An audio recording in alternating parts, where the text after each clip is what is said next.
China is testing railgun rockets in Tibet to strike India. China is testing the first electromagnetic railguns that can launch rockets. And it's testing them, in Tibet? Chinese media claims this would be the world's first electromagnetic surface-to-surface rockets. As to why they are being tested in remote Tibet, China believes rockets launched from the roof of the world can hit the heartland of its rival India. A rocket launched by an electromagnetic catapult would have more stability and accuracy than a regular rocket, while still being much cheaper than a missile with its own propulsion system, said Chinese experts. The range and technical details of the weapon were not disclosed. But an electromagnetic catapult can give the rocket a very high initial speed on its launching stage, Han Junli, the project's lead scientist, told state-run Science and Technology Daily. Han, who is stationed with the Research Institute of the Ground Force of the People's Liberation Army, PLA, described the project as the first of its kind in the world, and said it had been going steadily according to plan with great breakthroughs, according to the South China Morning Post.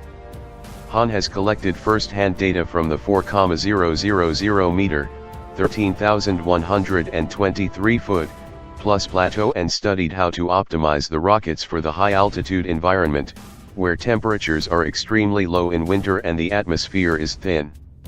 Much lower air pressure there, which could be about half of that at sea level, means less air friction during flight, and possibly a longer range.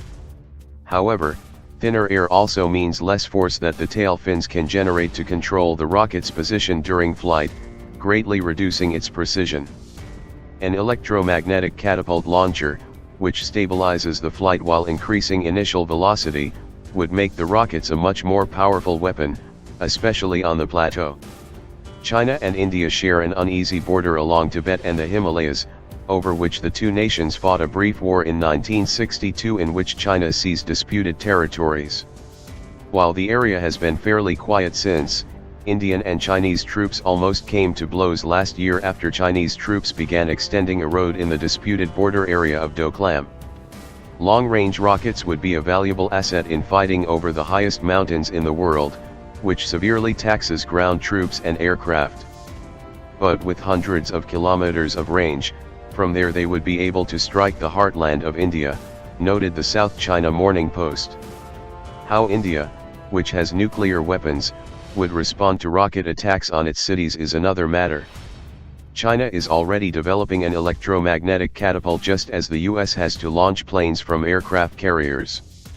But the electromagnetic rocket catapult, if successful, would turn railguns into battlefield artillery weapons capable of cheaply saturating a target with high-velocity rockets.